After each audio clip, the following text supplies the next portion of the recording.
क्या कर रहे थे? सर, आपका वीडियो वायरल हुआ उससे पहले पुलिस ने कोई कार्रवाई नहीं की थी। जब हाँ हाँ। आपका वीडियो वायरल हुआ उसके बाद पुलिस ने 116 कार्रवाई उन लोगों पर की। अच्छा। हाँ, उससे पहले पुलिस ने कोई कार्रवाई नहीं की थी। अब फिर मैटर शांत हो गया, दोबारा फिर हम्म। ये उसको हाई कर रहे हैं। अब मतलब 5-6 महीने बाद इनको लगा कि भाई सर। मामला ठंडा हो गया तो फिर कर रहे हैं। हाँ सर। और वो वीडियो का आपने खुद कह के फौज ने कह के हटवा दिया कि भाई वीडियो हटा हाँ दो। सर। सर। हाँ सर। हम्म। हमारे ये बोले अधिकारी कि आप हम्म। उसमें ड्रेस में हो, उसमें फौज की वो हो रही है, आप वीडियो हटवाओ। अच्छा अच्छा।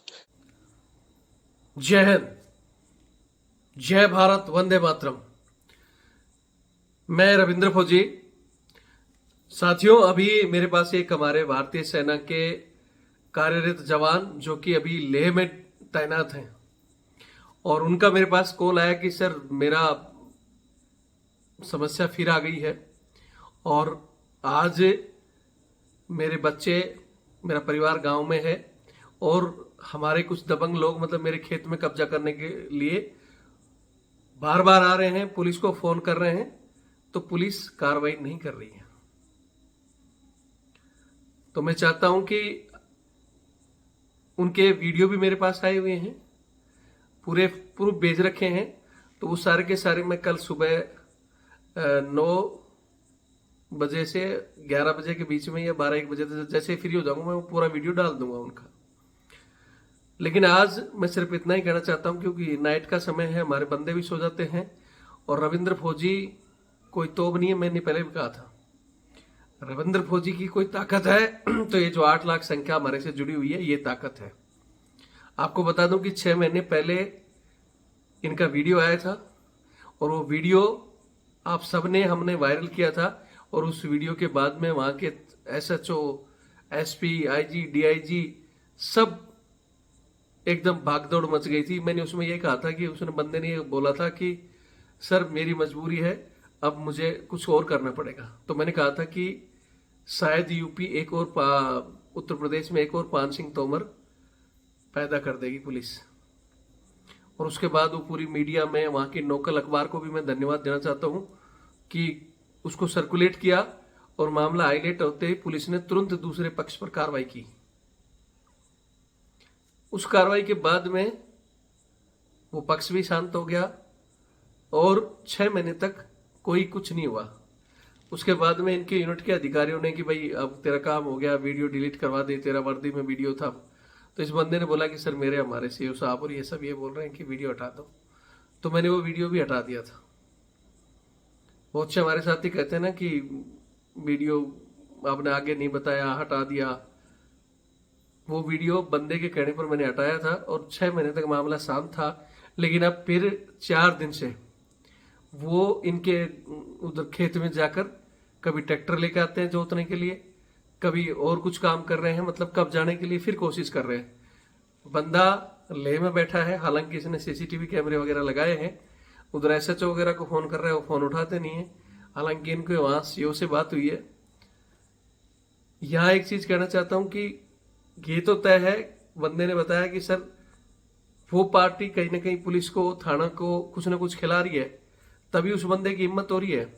मामला कोर्ट में है, और बंदा कह रहा है कि जब कोर्ट के फैसले का वो भी इंतजार करे, मैं भी जब मैं कुछ करता हूं तो तुरंत पुलिस आ जाती है कि भैया स्टे में कुछ मत करना। और वो बंदा 25 तारीख को भी ट्रैक्टर लेके आ गया, कल फिर आ गया था, आज भी आ गया, और हम पुलिस को कॉल करते हैं तो अब नहीं आएगा, अब नहीं आएगा। 2-4 घंटे बाद आती है तो भी उसको बिना कुछ कहे चली जाती है। तो कहीं ना कहीं पुलिस का इसमें कुछ रोल है। कल मैं इसकी फुल डिटेल के साथ वीडियो भी बना दूंगा। और जैसा मैंने कल एक हमारे जो मिनिस्ट्री ऑफ लॉ से रिटायर्ड होकर अभी यूपी में ही हैं, उनसे भी इस सिलसिले में मैं बात करूंगा। और उन्होंने ऑलरेडी मुझे कुछ नंबर भी दिए हैं, हमारे रिटायर्ड आईएएस अधिकारी, कुछ जज साहब जो उनके लिंक में हैं। उन्होंने कहा कि कहीं भी ऐसी कोई समस्या आती है, कुछ रिटायर्ड हैं, कुछ अभी वर्तमान भी हाई कोर्ट वगैरह में बैठे हैं उनके लिंक के, तो हम उनसे भी सलाह लेंगे। मतलब जरूरत पड़े तो फिर हम कोर्ट के माध्यम से भी, फिर हम नहीं चाहते कि हम किसी की सिफारिश से या कुछ और काम करें। हम चाहते हैं जो कानून के दायरे में काम हो रहा है कानून से ही हो। लेकिन अगर पुलिस यही चाहती है कि हम फिर वीडियो उनका मेरे पास आया हुआ है, कल मैं फिर भी उनका वीडियो डाल दूंगा। फिर पुलिस भी कहती है, फिर यूपी सरकार से एक लेटर भी जारी होता है कि नहीं, फौजियों की जमीन पर ऐसे कोई कब्जा नहीं करेगा, उनके परिवार के साथ मारपीट नहीं करेगा। कल ही मेरे पास एक लेटर भेजा है वहां से यूपी गवर्नमेंट का, क्योंकि उस समय भी मैंने योगी जी तक वो बातें पहुंचाई थी, क्योंकि उनके पीए का नंबर भी मेरे पास था और भी यूपी के बहुत से मंत्रियों के पीए और मंत्रियों के नंबर भी मेरे पास हैं। उन सब तक मैं चीजें भेजता हूं। कनेक्शन हमारा, जो आज जितने भी मंत्री जी बैठे हैं ना, चाहे वो प्रधानमंत्री जी तक हो, राष्ट्रपति जी तक हो, सभी को पता है जो उनकी सिक्योरिटी वगैरह चल रही है उसमें सारे हमारे बंदे हैं। उनके जो पीएसओ घूम रहे हैं, कोई और घूम रहे हैं, तो नंबर मेरे लिए किसी भी स्टेट के मुख्यमंत्री का चाहे मंत्री का लेना कोई बड़ी बात नहीं है। हम नंबर भी ले लेते हैं और उन तक वो चीजें भेजते भी हैं। हालांकि उस समय फिर मामला हाईलाइट होते ही कार्रवाई भी होता है, लेटर भी जारी होता है, मुख्यमंत्री जी भी आदेश करते हैं, लेकिन फिर 6 महीने बाद वही रवैया, जबकि मामला कोर्ट में है। ऐसी पार्टी को या सख्ती से 1-2 बार अगर ऐसा करता है तो उठाकर आप थाने लेके आओ, लेकिन आप जाते हो चुपचाप, या उनको कह रखा है कि हम आएंगे तो साइड हो लेना और पीछे से कार्रवाई करते रहो। तो इस तरह की कार्रवाई नहीं होनी चाहिए। और हमारे जवान हो सकता है अभी तो सो गए होंगे, मैं आपसे यही आशा करूंगा कि कुछ नहीं कर सकते जो जवान, वीडियो को शेयर कर दें। और कहीं भी ऐसा मामला होता है जवानों के साथ, मैंने कह रखा है, आपकी जब कोई नहीं सुनता है तो ये मेरा नंबर है 82 90 35 45 13। आप हमारे तक भेजो, हम मीडिया के जरिए या जैसे भी हमारे से मदद होगी, डायरेक्ट कॉल करके, ट्वीट करके पूरी कोशिश करेंगे। और सबसे बड़ी कोशिश मैं फिर कह रहा हूं कि कुछ नहीं, कोई कोशिश काम नहीं आती। ये 8 लाख संख्या सिर्फ इसको अगर शेयर करेगी ना, वायरल कर देगी, हमारे से जुड़े हुए, उसके अलावा ये सिविल हमारी पब्लिक देखती है, वो पब्लिक फौजियों से बेतहा प्यार करती है। और इसीलिए फौजी आदमी का वीडियो आते ही धाड़धड़ उसकी मदद के लिए लोग, हमारे से ज्यादा हमारे सिविलियन भाई हमारा साथ देते हैं। क्योंकि हम अफसर के लिए, हम सारे के सारे हम भी लग जाते हैं। ब्रिगेडियर साहब के साथ हुआ, बच्चे के साथ हुआ, मेजर साहब के साथ हुआ, हम जी जान से लगते हैं। लेकिन हमारे साथ होता है तो सिविलियन भाई साथ देते हैं, हमारे साथ ही साथ देते हैं। लेकिन हमारे अधिकारीगण उस समय, अब ये बंदा कह रहा है कि मैं सर डीओ लेटर के लिए सीओ साहब से उनसे कोशिश कर रहा हूँ, हालांकि वो कह रहे हैं डालेंगे। कब डालोगे? जब कोई घटना घटने के बाद इनके परिवार के साथ कुछ हो जाएगा तब। तो मैं चाहता हूं स्ट्रिक्ट एक्शन लें। हमारे कहीं भी तबके के साथ जहां से समस्या शुरू होती है, अगर उसको उसी समय इलाज कर दिया जाए तो समस्या बढ़ेगी नहीं। मैंने हमेशा कहा कि जवान के साथ, देशियों के साथ या अधिकारी के साथ अगर फर्स्ट ही घटना पर आर्मी का स्ट्रिक्ट एक्शन होता, जैसे पहले होता था, तो किसी की हिम्मत नहीं होती कि फौजियों की जमीन कब्जा ले, या फौजियों के परिवार पर आकर कोई चढ़ जाए, या फौजी को उठाकर थाने में डाल दें। पहले देखा था कभी आपने? अभी क्यों हो रहा है? उसका कारण यही है कि कहीं ना कहीं इस तरह की हमारी कमजोरी, हमारी ढिलाई होती जा रही है। और वो ढिलाई का कारण नए नए सीडीएस के पद, एमपी एमएलए की तरफ जाना। ठीक है, जाओ आप हमारी तरफ से। हम चाहते हैं कि हमारे अधिकारीगण अगर हमारे साथ रहें, जुड़कर रहें, तो आपको एमपी एमएलए तक हम पहुंचाएंगे, आपको मिनिस्टर क्या प्रधानमंत्री पद तक पहुंचाएंगे। अगर हम मिलकर चलें तो सब कुछ हासिल कर सकते हैं। लेकिन वही हमारी अंदर की छोटी मोटी समस्या है, हम तो कोई बड़ी समस्या भी नहीं रखते। आप आज के जमाने में ऐसा एक प्रथा हो गया, और टॉर्चर करना, उनके वेलफेयर है, छुट्टी वगैरह, वो समय से दे दो। जवान को अगर वेलफेयर आपने दे दिया, जवान आपके लिए जान दे देगा। और आज अच्छी सैलरी के बाद जवान से अगर वही कुत्ता घुमाना चाहते हो, ठीक है, कुछ लोग उसमें खुश हैं, लेकिन उसकी वजह से फौज की बदनामी वहां नहीं होती। हम वीडियो डालने से बोलेंगे फौज की बदनामी है, हटवा दो, काम हो गया, तो कोई बात नहीं, हम तो हटा देते हैं। जो लोग कहते हैं ना कि भाई ये तो व्यू के लिए काम कर रहे हैं फलाना, हमें व्यू की जरूरत नहीं है। मैंने कल भी कहा था कि पैसा कमाना होगा तो मेरे पास दुनिया भर की ऐड के लिए, अभी चुनाव चल रहे हैं, दुनिया भर के लोगों का फोन आता है मेरे पास भी। और चुनाव में लोग, छोटे छोटे चैनल वाले भी कितना पैसे मांगते हैं। अगर मैं चाहूं तो 8 लाख लोग जुड़े हुए, आपको किसी का भी प्रचार करने लग जाऊंगा और इतना पैसा कमा लूंगा जो कोई बोल नहीं सकता। लेकिन हमने अपना जमीर नहीं बेचा है।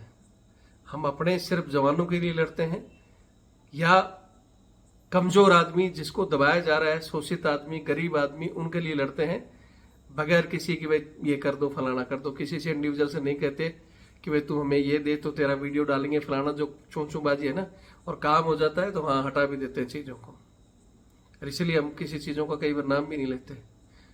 हमें सिर्फ यही है कि जो जुड़े हुए मन से जुड़े, वीडियो को शेयर करें, और हमेशा की तरह जिसको चैनल की मदद करनी हो तो यही मेरा नंबर 8290354513 8290354513 ये मेरा फ़ोन पे और पेटीएम से जुड़ा हुआ है, और ये मेरा बार कोड है। आप सभी को पता है, चाहे चैनल चलाना हो, चाहे इस तरह की समस्या आती है, आप कह तो देते हो सर इसकी भी मदद करो, उसकी भी मदद करो, आप जाओ, मैं जाता हूँ, मेरी जहाँ तक कोशिश होती है। लेकिन जब बात बजट की आती है तो भैया मैं भी टाटा बिरला नहीं हूँ, मेरे भी पैर फिर हिल जाते हैं। जितना मेरे पास बजट आता है उस बजट से, और कुछ इस यूट्यूब से छोटा मोटा आ रहा है वो, और कुछ मैं मेरी पेंशन से जितना कोशिश करता होता है मैं उससे 4 गुना कोशिश कर रहा हूँ, करता रहूँगा। हमेशा मैं ये कहता हूँ कि अगर आप लोगों ने मेरा आज, हम 8 लाख हो गए, अगर 8 लाखों में वीडियो भी शेयर हो रहे हैं, सब कुछ हो रहा है, काम भी हो रहा है, लेकिन बस एक ही है कि अगर आज बजट होता तो रविंद्र फौजी ऐसी जगह शायद हो सकता है हम भी पहुंच जाते, और हमारा चैनल भी इतना बड़ा हो जाता, तो ये छोटी मोटी समस्या एक फोन से चुटकियों में हल हो जाती। लेकिन उसके लिए वही बात है, जब बात तन मन धन की आती है वीडियो को छोड़ देते हैं। तो जिसने छोड़ना है छोड़ो, जिसने मदद करना है करो, कुछ नहीं कर सकते तो इस नंबर पर अपनी डिटेल, नाम, नंबर जरूर भेज कर रखो, ताकि मेरे पास नंबर सेव हो तो मैं उठा लूँ। नहीं तो आप बोलोगे सर फोन नहीं उठाते हो। भाई बगैर सेव, एक तो नंबर सेव नहीं है, और एक रात को 12 बजे कॉल आ रहा है, तो संभव नहीं है। हाँ सेव होगा तो 12 बजे मैं जग रहा हूँ तो 12 बजे भी उठाऊंगा, नहीं तो मैं फिर वापस रिप्लाई करूंगा। और कुछ लोगों के नंबर सेव हैं और वो कहे आपसे जुड़े हों, तो वो मैं देखता रहता हूँ किस हिसाब से जुड़ा है वो आदमी, ठीक है। या फिर एक बार सर 4 साल पहले 100 रुपये मैंने आपको भेजा, मैं जुड़ा हूँ, कोई बात नहीं, चाहिए आपने 1 रुपया भेजा हो या नहीं भी भेजा हो, लेकिन आप जुड़े हो मेरे से, और जुड़े हो, काम की बातें कर रहे हो। जुड़े लोग कोई धार्मिक चीजें भेज रहा है, कोई कॉमेडी भेज रहा है, तो वो आदमी मेरे दिमाग में हमेशा, फिर मैं उसको, मैंने नंबर जो सेव कर रखे हैं उसमें कैटेगरी लगाई हुई है कि कौन किस कैटेगरी का आदमी है। एक वो आदमी जो हमें बेचारा हमेशा हर महीने की महीने मदद भी कर रहा है, उसकी कोई समस्या भी नहीं है, लेकिन बस वो ये लिखता है कि सर अच्छा काम कर रहे हो, दुनिया के लिए करो और हम आपके साथ हैं, इतना ही करता है। वो कभी ये नहीं भेजता सर इस सरकार की बात करो, उस सरकार की बात करो, उस धर्म की बात करो, हम एक सैनिक हैं, हमारे लिए देश सबसे पहले है, और देश हित में हमारा काम, और जवान में या हमारी सेना मजबूत हो, ऐसा हम काम करें।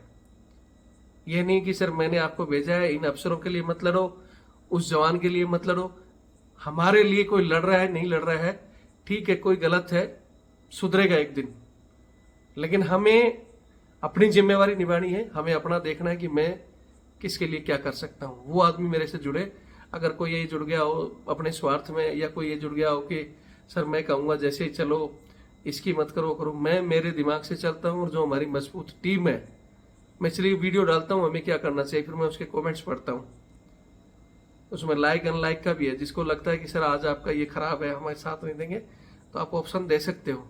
लेकिन इस तरह के घटियागिरी का, जैसे मैंने वो डाला था ना कि उड़ीसा में हमारी एक ब्रिगेडियर की बच्ची, अरे ब्रिगेडियर की बच्ची का नहीं, फौज के हमारी बच्ची समझ के मैंने उसके लिए लड़ाई लड़ी है। उसमें भी कुछ सर ये तो अफसर थे, दारू पी रखे थे, इनका साथ मत दो, ऐसी ऐसी भाषा लिख रहा है एक बंदा, हमारा एक हवलदार जी।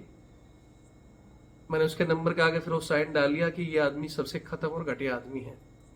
ठीक है, उन्होंने हमारे साथ क्या किया वो एक दिन जरूर सोचेंगे, लेकिन हम तो खानदानी आदमी हैं, हमारे खून में कोई कमी नहीं ना कि हम ये शब्द उठाएं। गुस्सा हमें भी आता है, जब हमारे साथ होता है तो कोई नहीं बोलता, तो उसको गुस्से को जाहिर भी करते हैं।